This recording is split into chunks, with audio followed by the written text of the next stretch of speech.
कांग्रेस एक ऐसी बिन सांप्रदायिक पार्टी है, केरल में इसके साथ मुस्लिम लीग पार्टनर है और महाराष्ट्र में शिवसेना पार्टी।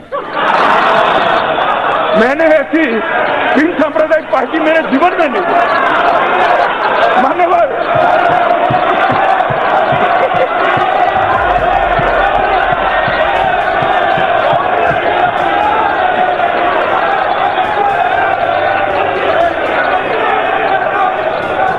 मान्यवर ओवैसी साहब ने अभी कहा कि एनआरसी का बैकग्राउंड बना रहे हैं। एनआरसी का कोई बैकग्राउंड बनाने की जरूरत नहीं है। हम इस पर बिल्कुल साफ है कि इस देश में एनआरसी होकर रहे, कोई बैकग्राउंड बनाने की जरूरत नहीं। बैकग्राउंड है ही हमारा घोषणा पत्र ही बैकग्राउंड।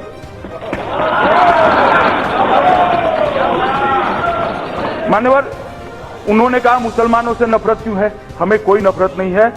मैं आपको कहता हूं जनाब, आप नफरत खड़ी मत करना, मेहरबानी करना। हमें कोई नफरत नहीं। और मैं फिर से स्पष्ट करना चाहता हूं बार बार, क्योंकि एक एक सदस्य बोला है मुसलमानों के साथ अन्याय है। इस देश के किसी मुसलमान का इस बिल से कोई वास्ता नहीं, कोई वास्ता नहीं। ये जो है, ये बिल जो है वहां से आने वाले हिंदू, सिख, बौद्ध, पारसी, जैन और क्रिश्चियन शरणार्थियों को नागरिकता देने। इसमें भारत में रहते हुए भारत के नागरिक मुसलमानों से कोई लेन देन। उन्होंने कहा सब माइनॉरिटी को देते हो तो मुस्लिम को क्यों नहीं? बहुत अच्छा सवाल है उनका, हर एक के मन में सवाल होना चाहिए। मगर ये जिन 3 देशों के लोगों को दे रहे हैं वहां मुस्लिम माइनॉरिटी नहीं है, इसलिए मुस्लिम को नहीं देते। माइनॉरिटी नहीं है वहां।